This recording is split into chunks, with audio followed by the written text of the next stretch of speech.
Let me explain the dynamics of my family for you. My name is Deborah, and I was born into a family that publicly referred to me as their midlife mistake. My mom, Karen, 63, is a career-obsessed corporate juggernaut.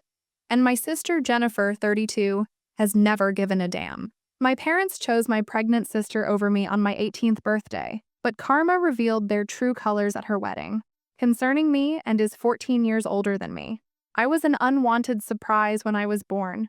When my mother discovered she was pregnant at age 45, she first thought it was menopause and wanted a different explanation. But by the time she saw a doctor, it was too late, and my arrival wasn't the result of a loving parental decision.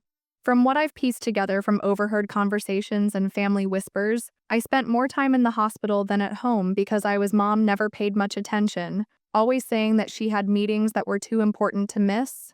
And Dad and my Aunt Rachel took turns watching me. Aunt Rachel has become the family's saint. She was there encouraging me through the incubator while my mother was likely closing deals. "You're going to be fine, little one. You're stronger than you know." I still think about those words. I was born prematurely and had several health issues. When things get tough, my grandfather George takes over again after I am discharged from the hospital. He decided that our house was not big enough for 2 kids, so he bought a brand new 5-bedroom mansion with a huge backyard in one of Boston's best neighborhoods. But no amount of money could make up for the emotional void in that house. Does he spotless white carpeting, luxurious furnishings, and meticulously. When I was 5 years old, I had one of my favorite memories of this take your child to work day. My classmates were all excited to visit their parents' places of employment, and my mom gave me a look that made me feel silly when I asked if I could go with her. "Don't be ridiculous, Deborah," she yelled. "Selected artwork made growing up there. Feel like living in a museum." I immediately realized that I wasn't a part of the display and was an unwanted artifact. My haven was school, so I threw myself into my studies and joined as many clubs as I could.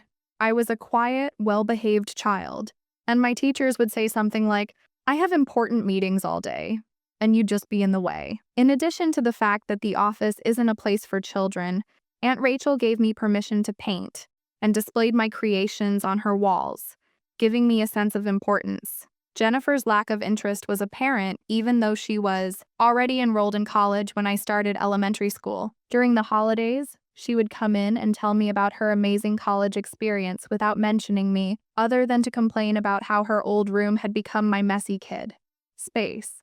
She had no idea that I was afraid of being a burden at home, which is why I behaved well even during her brief holiday visits. Grandpa George did his in an attempt to compensate for my parents' lack of interest. My father would visit me every few months from Canada, always bringing thoughtful gifts like books he knew I would like and art supplies. However, his presence alone was insufficient to address the underlying dysfunction in our family dynamic. In other words, Mom's parenting style was to spend money on problems and hope they would go away. It turned out that his promise to Mom that he would help her with me if she chose to have me was a hoax. He was never too tired or too busy to hang out with me. I once received the same indifferent response for every accomplishment I made, which is nice. "Dear Dad isn't much better now, so please be quiet. I'm on a call. Dancing, yes. Tutoring in. Private in any case. Attending my performance or parent-teacher conferences in person. Sorry, important meeting, can't schedule." I can still remember my 10th birthday, which was naturally forgotten by my parents, who ordered an expensive cake and threw money at me without even asking what I would like. When Aunt Rachel reminded them, Jennifer never called, and the only real celebration happened the following day at Rachel's house, where she set up a small gathering with homemade cake and decorations that as I got older, I pieced together the facts from bits and pieces of drunken confessions and whispered arguments that I shouldn't have overheard. One evening when I was 12, I overheard my parents fighting about me. Mom, who was probably drinking her 3rd glass of wine, said, "She's just so demanding, needing something, always wanting attention. I did not sign up for this. How do you want me?" She knew I would adore. In response to this, Dad said, "We can't really give her back." I started spending more time at Aunt Rachel's, and eventually her small but cozy house became my permanent home. She would listen to my problems, help me with my schoolwork, and teach me how to cook. tasks that parents are supposed to perform on the weekends. We would work on creative projects, bake cookies, or just talk about life in general. She would ask about my goals, fears, and future. I was Debbie at Rachel's house, the misfit, the trouble, the unwanted one. I learned how to exist in these parallel universes, flipping between them like a television channel. Grandpa George noticed, naturally, to ensure that I would have goals that my own parents never bothered to find out about. As the years went by, the distance between my life at home and my time with Rachel grew more noticeable. Assets of my own when I turned 18, and my father started making direct deposits into a private account on my behalf. With a knowing look on his face, he would say, "Just in case." And I didn't realize at the time how prophetic those remarks would turn out to be. It's amazing how life can throw you a curveball when you least expect it. When my parents broke the news to me, I was 18 and I was counting down the days until I could leave for college. And finding it difficult to survive every day in the emotional wasteland that was my home, Deborah's mother went on in a very positive manner, saying, "We have wonderful news, Jennifer. Your sister is getting married, and we're going to be grandparents." Dad added with a silly smile, wondering why they were telling me this as if I should be thrilled. I forced a smile, saying, "That's fantastic." Mom continued, explaining that we would be very busy getting ready for the wedding, oblivious to my lack of enthusiasm. The measuring tape I had seen in my room, the whispered conversations I had been overhearing, and their odd interest in my college goals all made sense because Jennifer and her husband would need room for the baby when they moved in with us after the wedding. They were getting ready for both my departure and Jennifer's return, and I realized that the next few weeks would be a game changer. The thought of their real family getting together made their faces light up as I stood there, but I had no idea how drastically those changes would occur, or how karma would soon play a significant role in our family's drama update.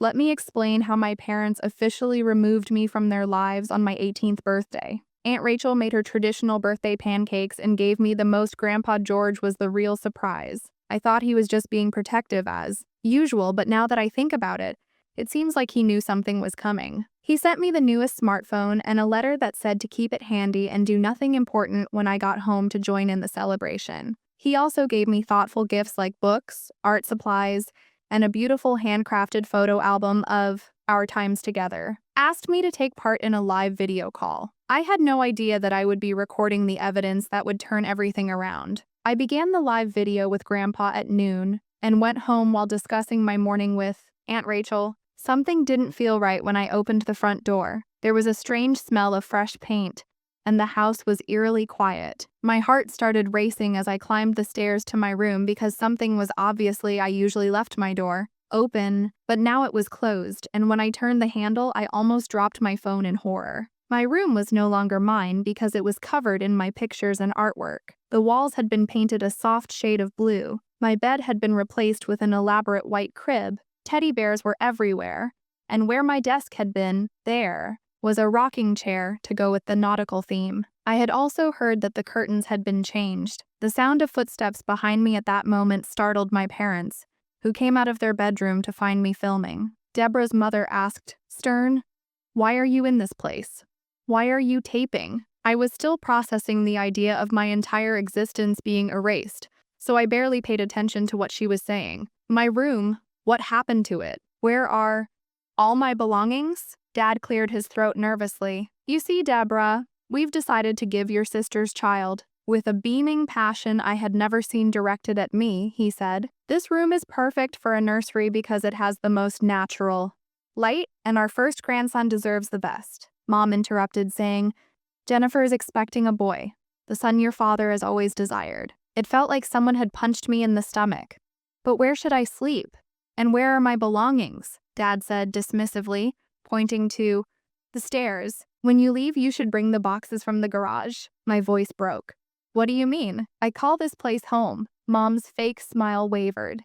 "Deborah, you have to understand that there isn't any more space here for you, especially with Jennifer and her husband moving in, and the baby on the way. You should also learn how to support yourself now that you are 18. Mom finally lost her temper and said, "For heaven's sake, Deborah, don't be tough.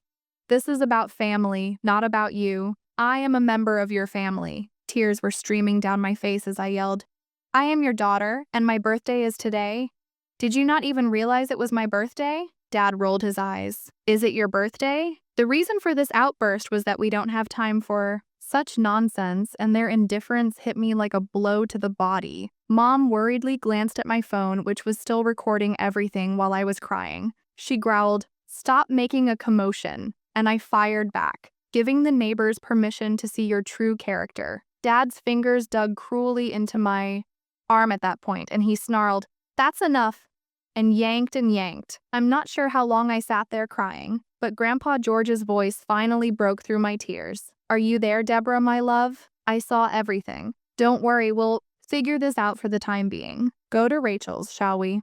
And be careful with the stairs. The stairs leave immediately and don't return after a light shove." I was on the front porch with my belongings and hurriedly packed boxes with a finality that echoed in my bones. When I first arrived at Rachel's door that day, after watching the entire event on Grandpa's shared live broadcast, I felt safe because she pulled me into a firm embrace. Rachel insisted that my birthday be celebrated, so she ordered my favorite meal, invited some of my closest friends over, and did everything she could to make the day special. We all understood, though, that this was about more than just a poorly executed birthday celebration. I was lying in bed in Rachel's guest room that night, which she began calling my room, when Grandpa George sent me an email. He had a plan, and his lawyer had certified the live stream footage. He wrote, "The wedding is in 3 days. Be prepared." Karma sometimes needs a little help to get going, but I didn't realize at the time how right he was or how spectacularly. As Karma was about to hit update 2, Aunt Rachel insisted that we attend Jennifer's wedding even though we weren't invited. She helped me into a stunning blue dress she had bought for the occasion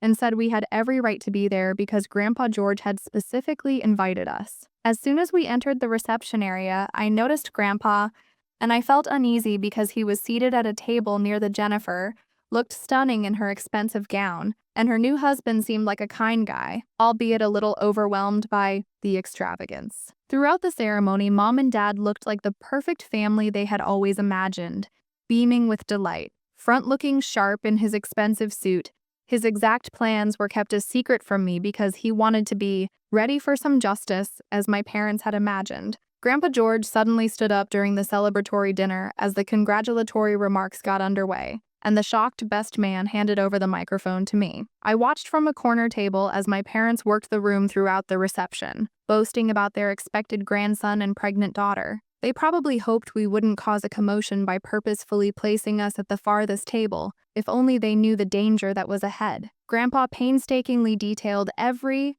detail from my parents' early denial of my existence to their recent eviction on my birthday. There was silence in the room as he marched to the front. He opened it with the serene authority that only comes with age and wealth, ladies and gentlemen. I'm sorry to interrupt this joyous occasion, but there is a serious injustice that must be addressed. Watch as he roared. These people threw their own daughter out like garbage on her 18th birthday to make room for their new grandson. He showed a few selected segments from the live feed on the projection screen in the reception area, allowing everyone to see their actual hues in high definition. The film showed Dad's physical aggression and Mom's contemptuous cruelty, and the guests' faces changed from confusion to surprise to indignation. Grandpa wasn't finished when Mom's face flushed and he tried to step in, but his voice was as cold as ice when he turned to face my parents. Let me state this clearly. I am changing my will. I will give Rachel and Deborah every penny I have. Jennifer, Karen, and Michael, you're all completely disconnected. In fact, some of Mom's closest friends got up and left as she watched Jennifer's mascara trickle down her cheeks, making her new husband look more uneasy. The result was immediate chaos as Dad's face turned a terrifying shade of purple. Investment accounts, trust funds, and everything else vanished. The biggest surprise, though, was when several of Dad's business associates got up and left, showing Grandpa their business cards as they went. As you can see, my parents were either unaware of this or had conveniently forgotten it. While we watched, Dad's coworkers were unable to look him in the eye. Jennifer's in-laws seemed to be having a heated argument, and Grandpa was not only wealthy but also a major investor in several businesses, including the one where Dad worked and many of Mom's most important clients. Grandpa had a significant impact on both their business and social networks, and Mom's well-cultivated social Circles began apologizing and leaving, gathered in a corner when Jennifer's new husband got up and said he needed some air. This was the final straw, and he hasn't returned yet. It's said that he is consulting with divorce lawyers because he doesn't want to be associated with a family that has such a well-publicized issue. The best part, though, is that, as it turns out, several of Dad's co-workers had been looking for new investment. By the end of the evening, Mom's clientele was starting to look very thin, and Dad's business had lost 3 important investors. Grandpa grinned at me happily as we left the celebration. Sometimes the best kind of retaliation is letting people ruin themselves, my love. All I did was make sure their audience was suitable. Ever since, my parents have been frantically messaging me on my phone about forgiveness. Our lawyer said it was almost a slam dunk with the video proof we had,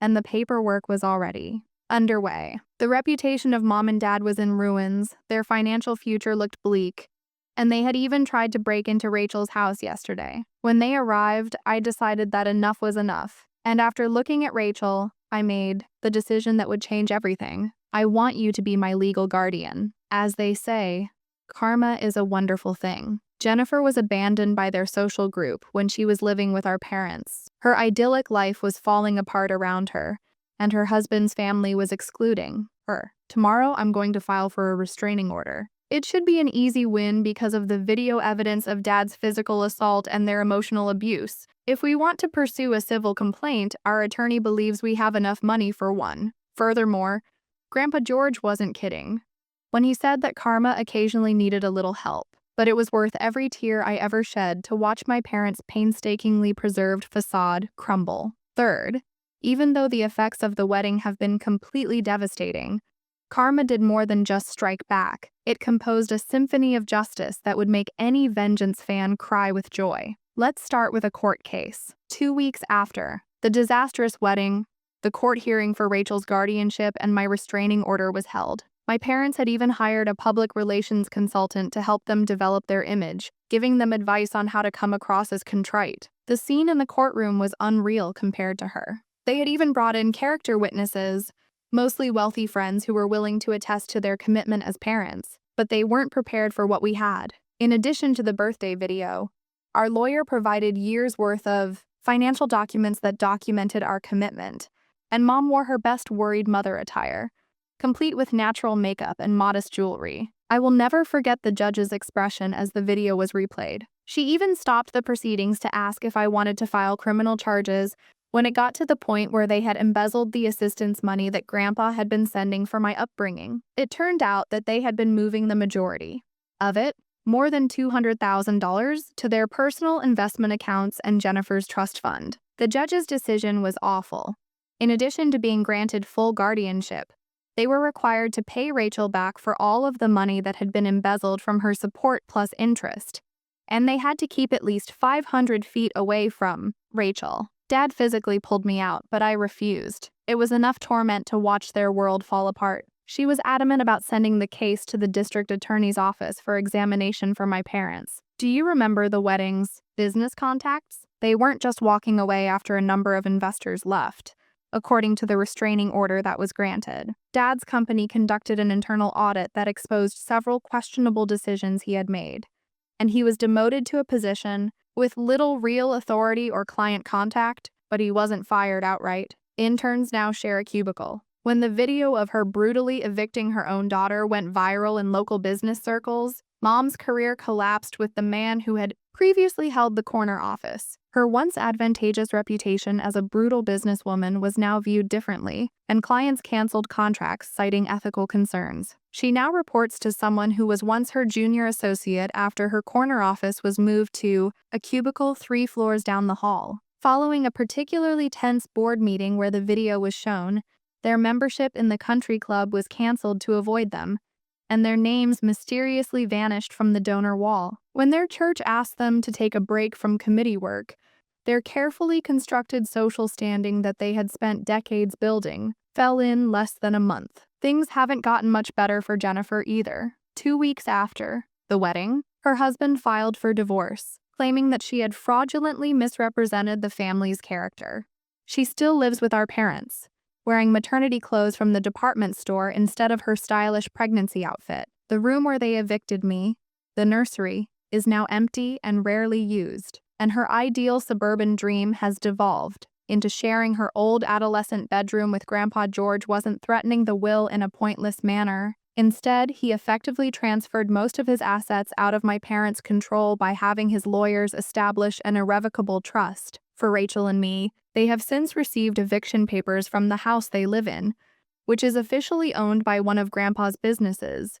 While the investigation into the stolen support funds is still ongoing, the financial impact of her expecting a child has been enormous. Their investment portfolio was put on hold, but they did everything they could to make things better, including offering treatment, expressing sincere regret, and even attempting to buy off the neighbors to spy on us. Last week, they sent their lawyer to negotiate, seemingly willing to forgive me if I could convince Grandpa to return their inheritance. Their bravery was almost impressive, and things have taken a surprisingly positive turn for me. For the first time in my life, I feel like I have a true home. Grandpa George set up a sizable college fund, and I've received acceptance offers for the upcoming autumn semester from several universities. Rachel and I share a house, and we've painted my room in my favorite colors, hung my artwork, and made it truly mine, so it's not just a guest room. Rachel even helped me create a fairy light-equipped reading nook near the window. Since I might as well put my life experience to use, I'm going to study psychology with a focus on family trauma therapy at universities. I've already started helping other teenagers from toxic homes deal with their situation by working at a local youth shelter, and the support I've received has been amazing. It seems that many people in similar situations found resonance in my story. I've also started a blog too. I hope that all of this suffering can lead to something positive. Yesterday, my parents' most recent attempt to contact me was a formal letter from their lawyer, threatening to sue me for defamation if I don't retract my false accusations. Our lawyer actually laughed when he read it. I'm also joining support groups and making new friends who can relate to what I've been through. As I think back on the past 3 months, I've come to the crucial realization that sometimes the family you were born into isn't the one you were meant to be with. I learned what unconditional, encouraging, and respectful family love looks like from Rachel and Grandpa George. They have only ever asked for my pleasure and well-being in the relationship. He also reminded them that we have everything on video and that the truth is an absolute defense against defamation. The Reddit community proved to be a surprising wellspring of knowledge and courage. You showed me that standing up for myself wasn't selfish and that I wasn't wrong to ask my parents to have basic human decency. You have no idea how much your messages, advice, and experiences have helped me along the way. There is hope for those who are still trapped in unhealthy familial environments. Establish a support system and keep track of I've legally changed my identity, I have a real home, and I can finally control my future when I start college in the fall. Karma rolls hard, but sometimes it needs a little prodding. I'm sure my parents are reading this, so I hope it was worthwhile. You lost the daughter you love, everything, and never forget that you deserve better. Being related by blood does not give someone the right to mistreat you. Those who don't love you well don't define your value. I appreciate you revealing your ideal family image on Reddit, which I never cared to like, along with everything else. Thank you for watching, and if you haven't subscribed yet, please do so and click the notification bell to remain informed with further startling true stories taking place all around you.